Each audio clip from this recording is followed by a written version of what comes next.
So the holiday barn box idea was conceived by Kaya to introduce people to barn box and try to introduce new people to barn box and in a way that would be fun and give them a taste of it without commitment. And so the funny part of that being that I would say at least half the people that bought it already are in barn box. Yeah. So it's like a special extra installment that you could purchase, but for some people it is a new experience too, and kind of just giving them a taste. And a lot of people who signed up as new participants signed up right away to be in the regular barn box. So it was a really kind of invigorating step that we took with it. And we had, as I said, we started producing this yarn in 2013 for our then Bare Naked Wools Club. And so we had this DK in stock, and it never really took off as like a favorite yarn. And we really never could understand why, because the sock version, the lightweight version of it, was very popular. And we have samples knit in the Gilly DK, but it just never, I think in the tidal wave of other yarns, it just, being only in white and everything, it just it was challenging. So we decided to promote it a little bit to through the holiday barn box. And the wool is the Cheviot wool is something that you don't see very often spun by itself. It is, unbeknownst to most knitters, included in a lot of different yarn blends where you get yarns that state that they're 100% wool. Cheviot is often in there because of its strength and durability, and it's the body that it has. It's a wonderful, versatile fiber. The fiber breed, the Cheviot Sheep, is actually a really old heritage breed. And unlike many heritage breeds, it does mostly appear in white, like fleeces in white. It's pretty rare to find colored fleeces in the Cheviot breed. And I'll talk more about that in just a moment. But Cheviot Sheep originated in the borderlands between what's known as England and Scotland. So in the Cheviot Hills, which sit on the border between England and Scotland, it's a fairly rough terrain. It's not an especially fertile terrain. There are a lot of peat bogs and kind of wetlands, and so the sheep that thrive there are sheep that are very hardy. They can make the most of a meager meal. So this breed, and first and foremost, is a breed that will eat just about anything, almost like a goat. They can digest and nutritionally utilize the scrubbiest, most meager types of vegetation. And their bodies are really well suited to that. They have large abdominal cavities for large stomach areas, so they can ingest quite a bit of, animals that are vegetarian need that because they need to consume a lot more food than carnivorous animals do. So sheep that need to break down a lot of tough vegetation have a larger abdominal cavity, and they have sturdy legs to climb around and forage well. And another unique characteristic as a breed is the way that they graze the land. Most sheep will flock together and graze an area and then move to another area and mow that down, whereas Cheviot sheep will spread out in a really even pattern over an area and eat in groups of 1 or 2 sheep and eat their little section so that a larger area gets worked at the same time. And the part of the benefit of that, and these like evolutionary byproducts of that kind of behavior, are that the manure gets spread out all over the field as well, and generates new crops of grasses and vegetation for them to continually feed in that manner. So kind of interesting little tidbit about, you know, grazing patterns. Even grazing patterns can be unique to a breed of sheep. So so they are a hardy sheep. Within the family of Cheviot sheep, there are 3 within the breed. There are 3 families, 3 separate, what's recognized as 3 separate families. So the simple Cheviot are the ones that come from the borderland area that I just described. And then during the 16 and 1700s, they were kind of, a number of them were moved up into the highlands of Scotland and began to be bred up there very successfully. In fact, many characteristics of the Highland Cheviot wool kind of surpass the original breed in that, in the wool quality and the meat production. And there was a concerted effort to improve the breed as it moved upwards into the Scottish Highlands. And then another family of sheep were cultivated early on in Wales, and I think the name is oh,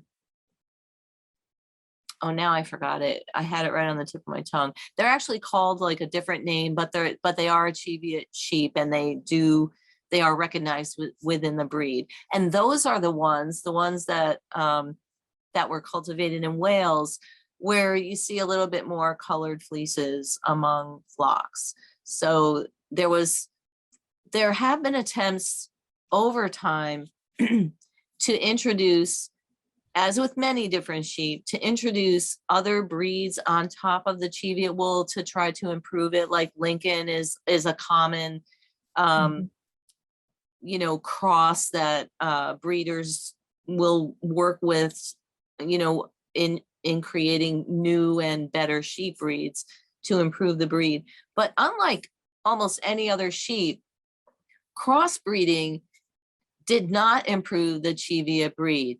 It actually started to deteriorate the breed. So the characteristics that, you know, we want. And so crossbreeding was actually halted for this breed pretty early on. And most of the Cheviot sheep that exist, you know, today are products of controlled inbreeding. In other words, only Cheviot with Cheviot, and using Cheviot from different flocks and whole different areas to improve the breed, rather than trying to introduce new breeds on top. The wool characteristics of the Cheviot are really unique. They are, in appearance, they have a smooth white face and kind of a shaggy white coat. They're not, the wool doesn't have a particularly high crimp. It's a medium length, 4 to 5 inch fleece that rather than crimp, which is, from other discussions you might remember, is like a zigzag formation in the hair, they have a very unique corkscrew shape in their fiber called a helical shape. And that characteristic alone, it's not unique to Cheviots, but it's fairly rare among sheep, and it contributes to a lot of wonderful qualities in the wool. First of all, it makes it very strong and very like bouncy and resilient. So, and at the same time, it is a fine fiber. So it's a medium length, fine fiber. It's not as fine as merino, but the fiber diameter is usually between 25 and 35 microns, which is, still a fine wool. It doesn't have a high sheen. The cuticle of the fiber is not the long, tight, hard cuticle that you would find on like a Wensleydale or a mohair. But so it has a kind of almost can be described as like a chalky appearance when you look at it close up like that. But the fiber being helical, and it absorbs a lot of water and it blooms quite a lot when it's washed. So it performs beautifully in woolen spun processing. So it makes really airy, light yarn, and at the same time very bouncy, has a lot of body, and it's very durable. So it makes really light and warm, clothing on the finer end. So that your finer, softer fleeces can be used for clothing. And on the tougher end, on the heavier end, the fiber is used for, it was really made famous in cloth, in woven cloth.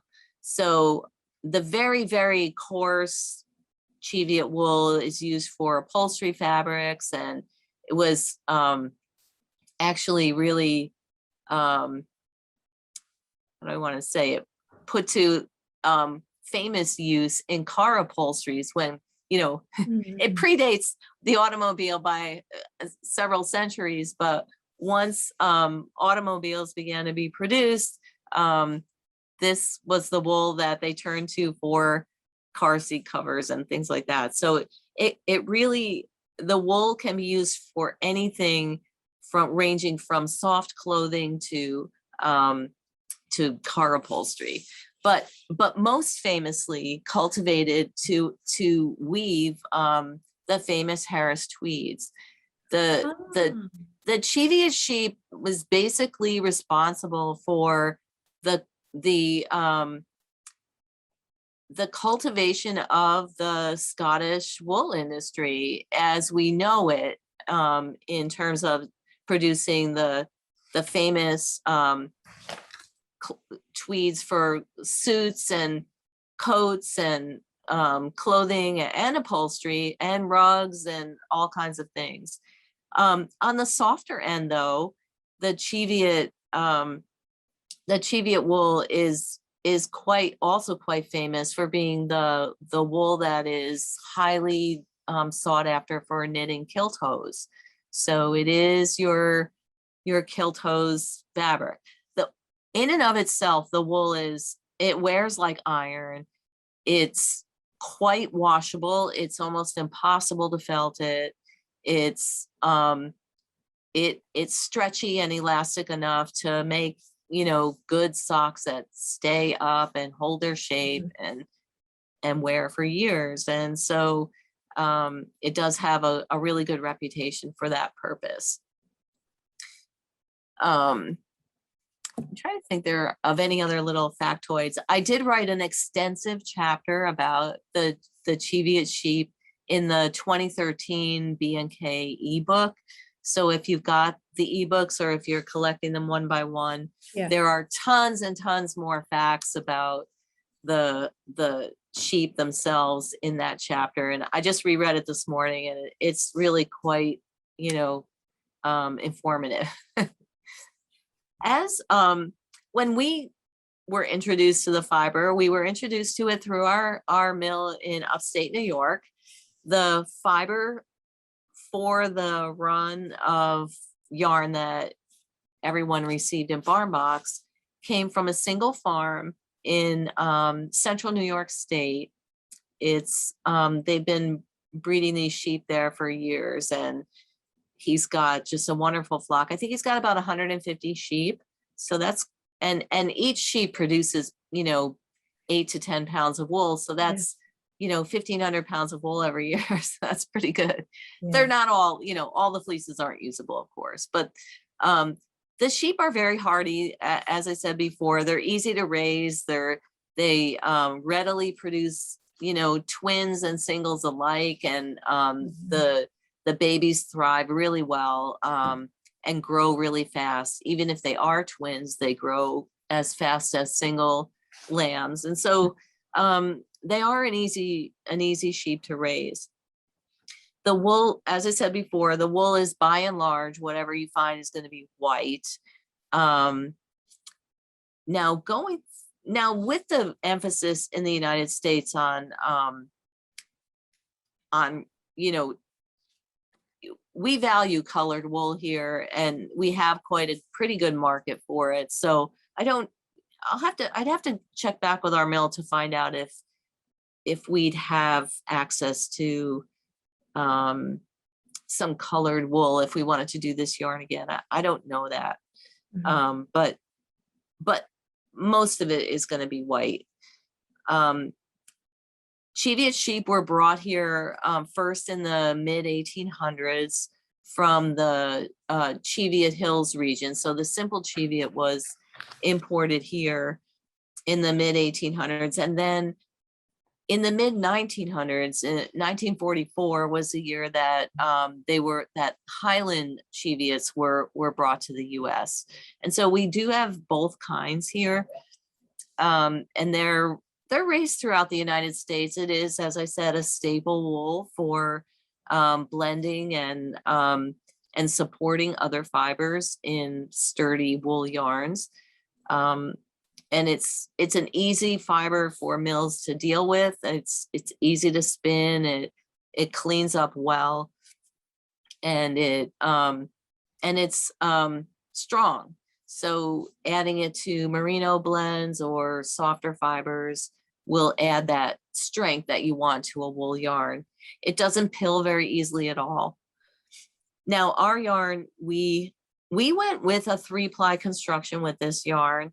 While this yarn is really well suited to woolen preparation, which, as you know, is it's wool that's carded and then spun, and it doesn't go through a pre-drafting process or a combing process. The mill that we work with is a semi-worsted mill.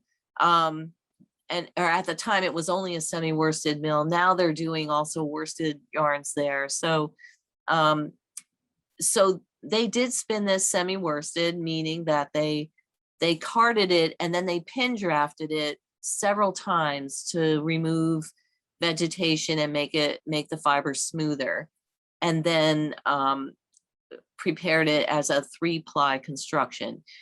And we like it this way. It's nice and smooth.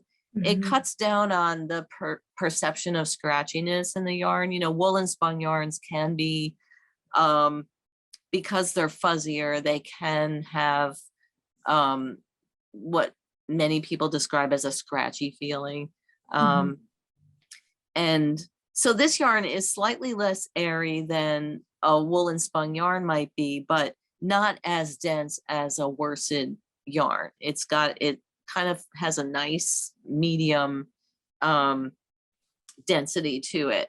It's still really light and airy. When you swatch with this yarn and then wash it, the transformation between the unwashed swatch and the washed one is going to be apparent and kind of a delightful, surprise. The stitches bloom up really. They swell with the water and open up. The scales open up, and the fibers interlock to make a beautiful kind of velvety, cohesive surface. The stitches are nice and even, and it really is just in the DK sport weight that was included in this box. I found this yarn a really lush, the word lush kept coming to mind, and kind of velvety feeling to the yarn. And I was kind of sorry that I hadn't knit more with it, that I hadn't that I hadn't knit myself or David a sweater with it. Now, in terms of the kinds of projects you can knit with this yarn, while it is labeled as a DK Sport yarn, the yardage is 75 yards. And it really does knit up to more like a worsted weight gauge, which is why we did include a number of patterns in the collection for this yarn that call for worsted weight.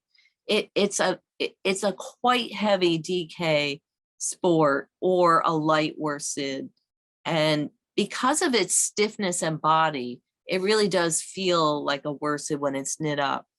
I've got these the Snowplow Mittens here, and they feel very thick, thicker even than some of our DK yarns knit up. I couldn't find the scarf. I was looking everywhere this morning. I couldn't find the scarf in our bins. I'm sure it's there, but this is a fun pattern, the scarf and mittens. The scarf is completely reversible. So literally every row is almost identical from start to finish, and you can flip it around. So it makes a good Mobius. You can start with a provisional cast on and give it a half twist at the end and stitch it together. And it makes a nice Mobius infinity scarf. We also suggested our Christmas stocking patterns. While they are patterned for our worsted weight yarns, the Gilly DK will have the stiffness and body that will support, the structure of the Christmas stocking. So the St. Peter port, I think, was the pattern that we included in the collection, but but even if you felt like the yarn was a little lightweight, the Inishmore would also be a good option because of its dense cabling. So that's, I think this pattern was not included in the collection, but if you were interested in knitting it, it would definitely work with this yarn. The Woodcutter's Toque is one of David's most worn hat patterns.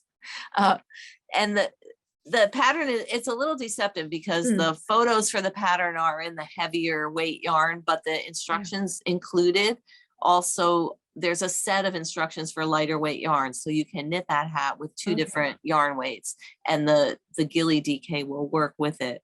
And it's just a really kind of, it's kind of a whimsical hat, but it really does look like a gnome hat or something.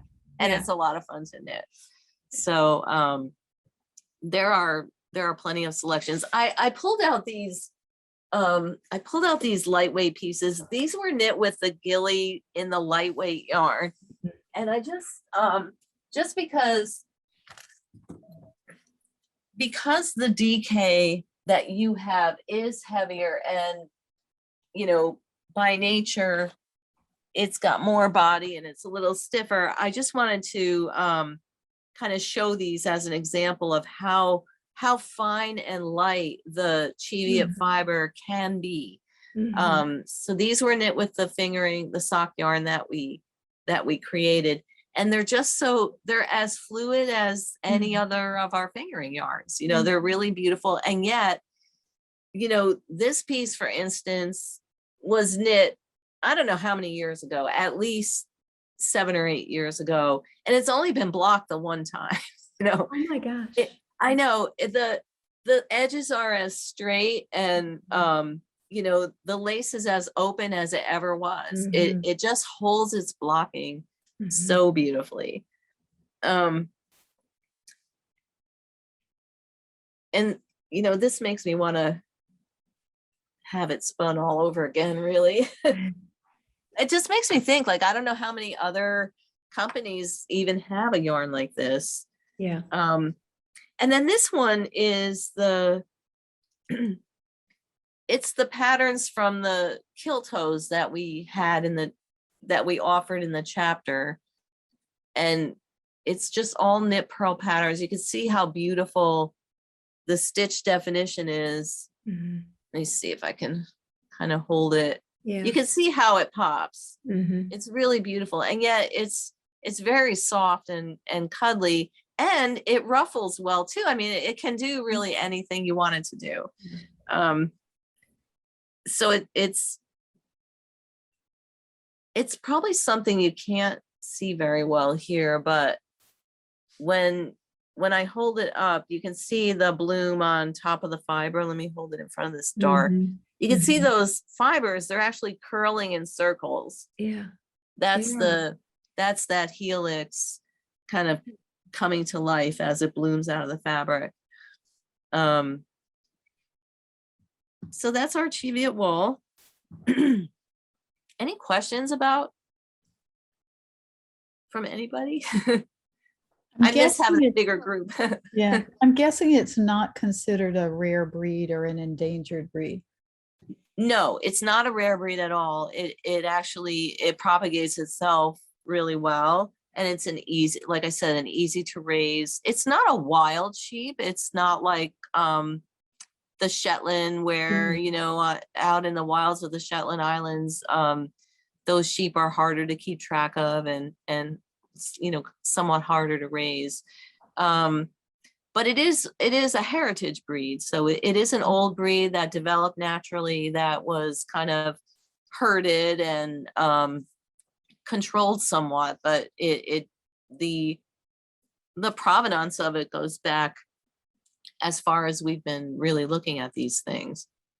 I think the earliest kind of recorded records of trying to create or improve the breed go back to the 1500s, and before that time we just don't have lots of good records of that. But this is the kind of sheep that many homesteads would have a few of throughout the region where it originated, so it was never in short supply. And it's just like many breeds during the 20th century, during the 1900s, suffered from not being merino. While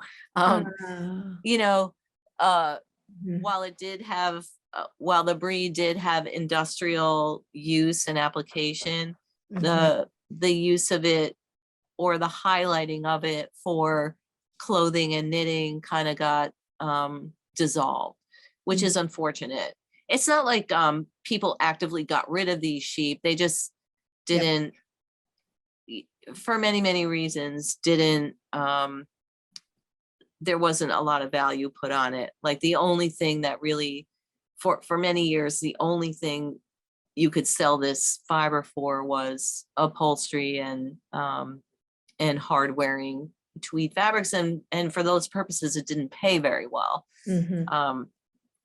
So the fact that it did survive that and kind of come back a little bit in terms of us having access to it is really good. And we're lucky that it thrives in an area where we have a mill, that we have access to it readily, I think it's as far as I know, it's not really common in the Midwest farms, but I could be misspeaking. It's, as far as I know, it's more of a sheep that you'll find in the Northeast and maybe more mountainous areas.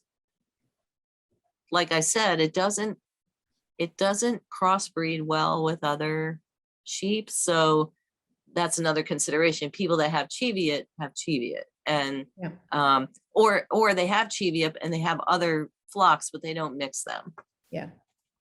So it's not going to be, you're not going to find it roaming around on a Rambouillet ranch. It's just not going to be wanted in that environment. So are they loners because they're not? Oh, sorry. Did you have another question, Giga?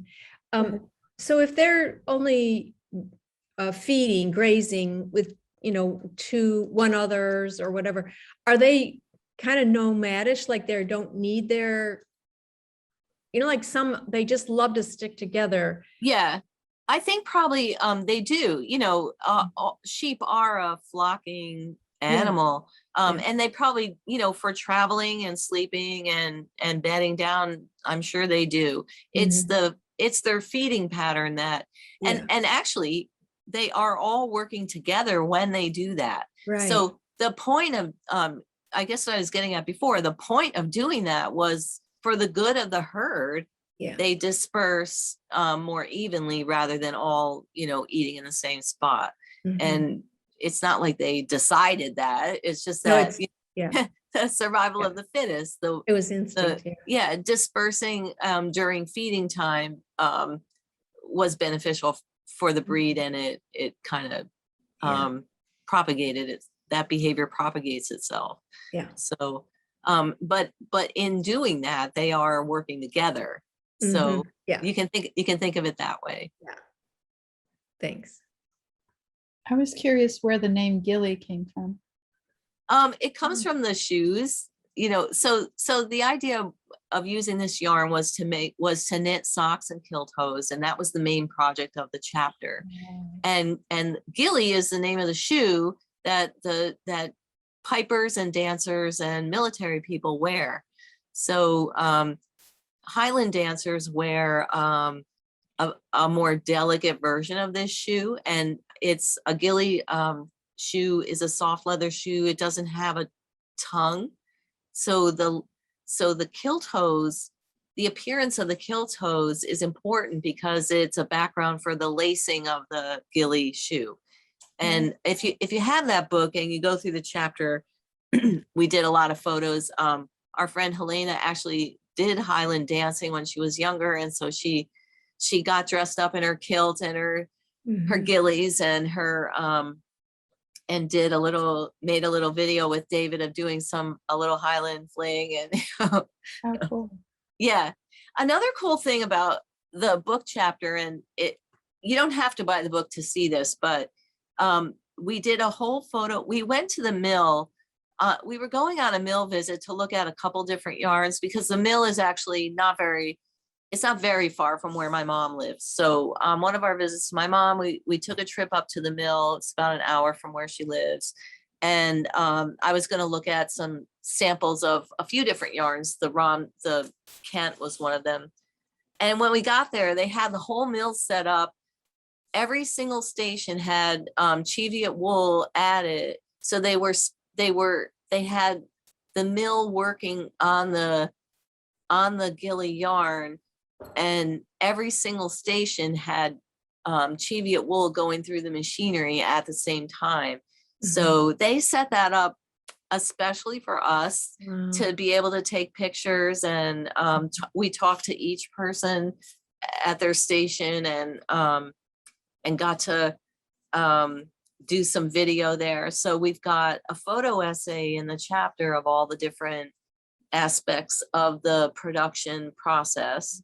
And then we've got video on YouTube. So on our YouTube channel, on the KnitSpot YouTube channel, there's some, I think it's about a half-hour long video. It's pretty noisy because we're in the mill, but it's pretty cool too. And Mary Jean talks about the wool and introduces us to each station, and you really get to see the wool go from the first station is the sorting, and there's a woman and she's all bundled up and she's literally pulling like poopy bits out of the fleeces and skirting them and getting them ready for the washing. And you get to see it go from like this brownish yellow filthy fleece to this gauzy when the sheet comes out of the carder, it's like gauze. It's you can see right through it, and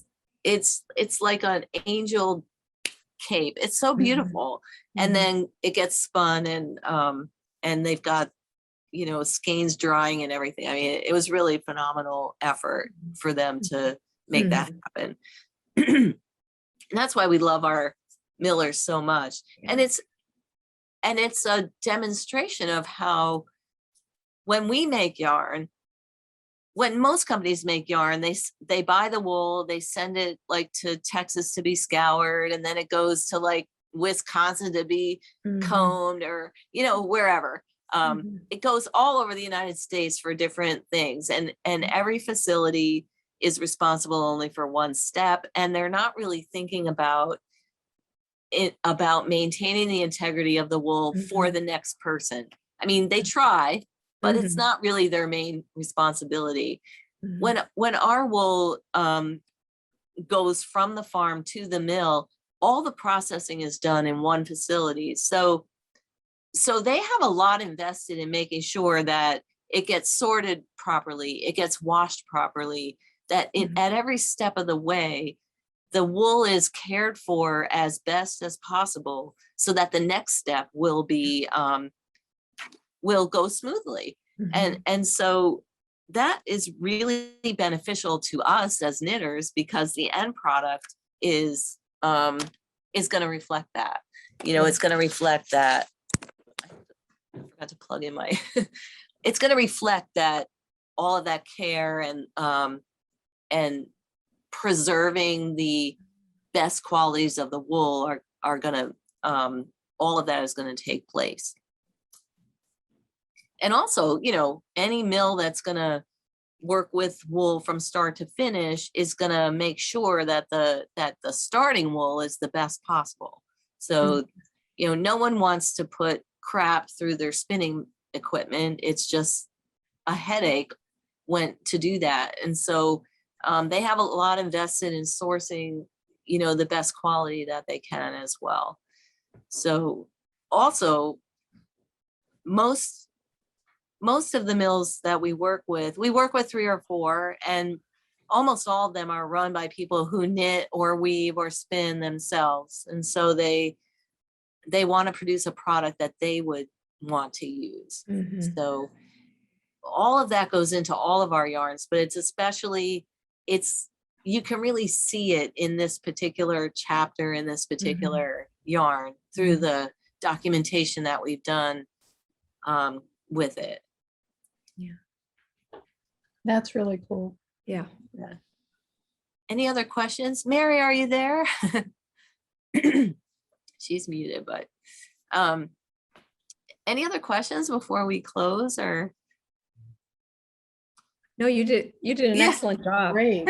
Yeah. Want more It was of it. fun I to haven't hear even all mixed that. it yet. I know, it's just us. So in the regular barn box, our chat is next week, and so we have another one next Sunday.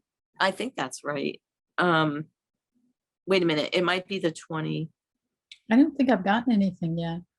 No, it might be. Oh yeah, it's only the 9th. It's going to be the 23rd. So 2 weeks from today at 12, we'll do the regular barn box Zoom. I'm way ahead of myself on this next barn box because I'm pretty excited, and Cool. and it's a secret yarn. So of course it is. secret yarn, secret project. Tease. I know.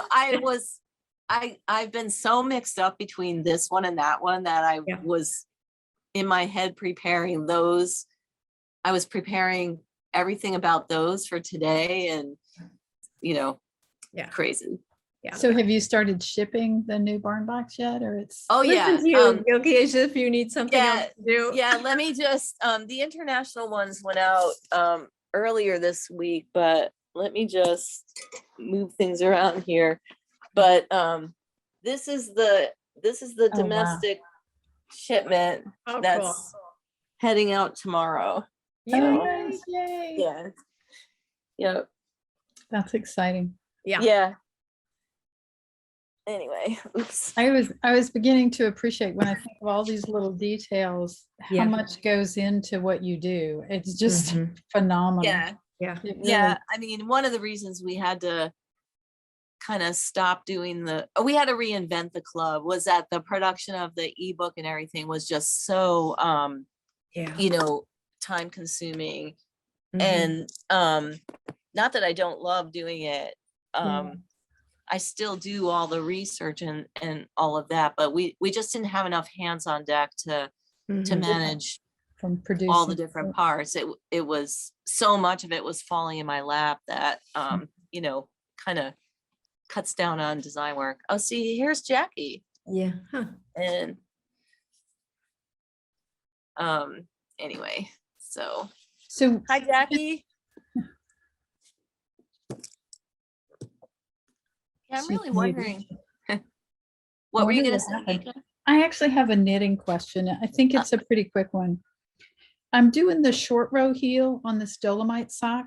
And you say slip one, knit to the first to one stitch before end. So do you wrap the very end stitch, or you do it the last stitch before that? It's a short row heel. And it says knit to one stitch before end, and then you put the yarn in front, slip. Yeah, so it would be the last stitch that gets wrapped. Okay, so you do wrap the last one. Okay, that's what I wasn't sure of. Okay. Yeah, so you're leaving one stitch at the end of the row and you're wrapping that, but you're not knitting it, you're just wrapping it. Okay.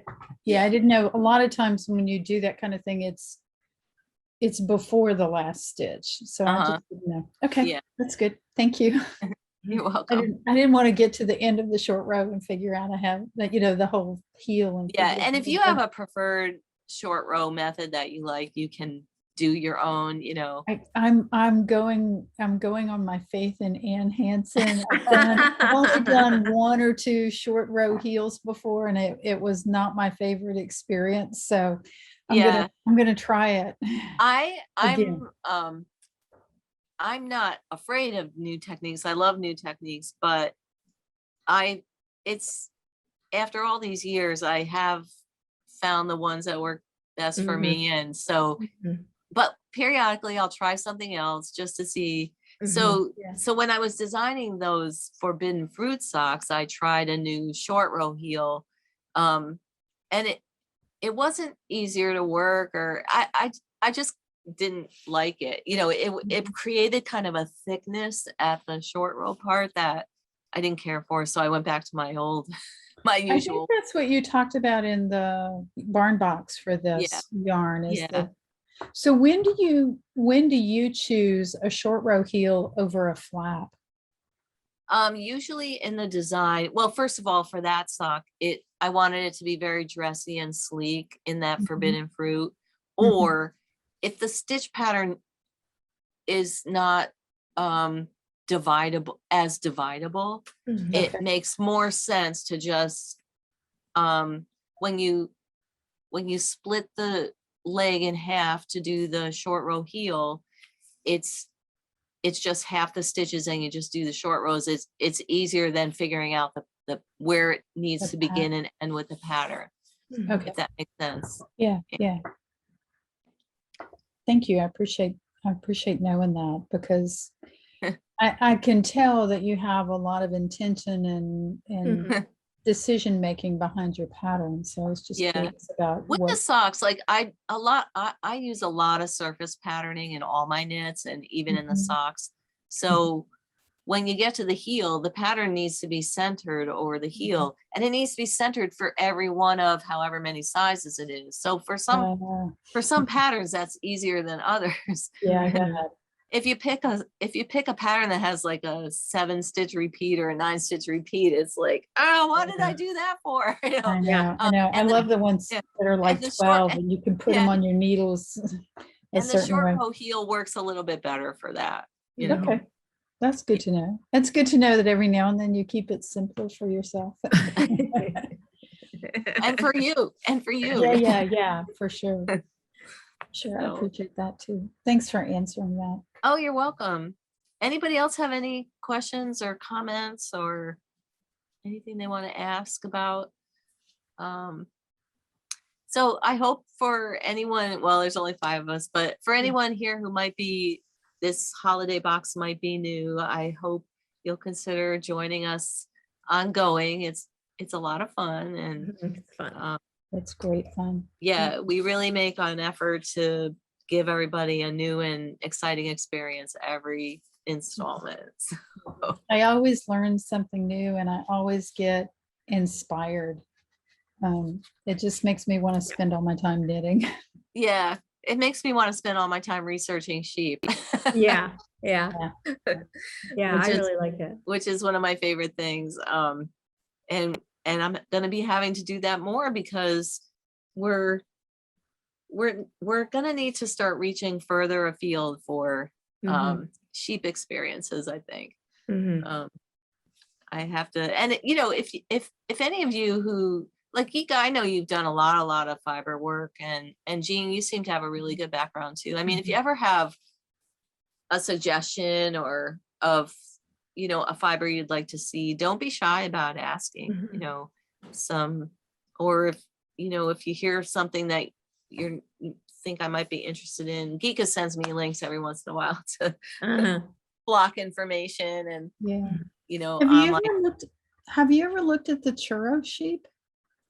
We did, actually, the stone soup has some churro in it. Oh, that's right. And I have looked at it. It is it is hard to find a churro supply that's plentiful enough and plentiful and consistent and reasonably priced and knittable for most people. I mean, there are lots of fibers I would like to do that I don't mind knitting with, that you just end up losing people if you have too many of that kind of thing. So but I've got a couple ideas. We're gonna be looking around, and our mills have always been great. If they've got a farm on their radar that's doing something different, they'll let us know.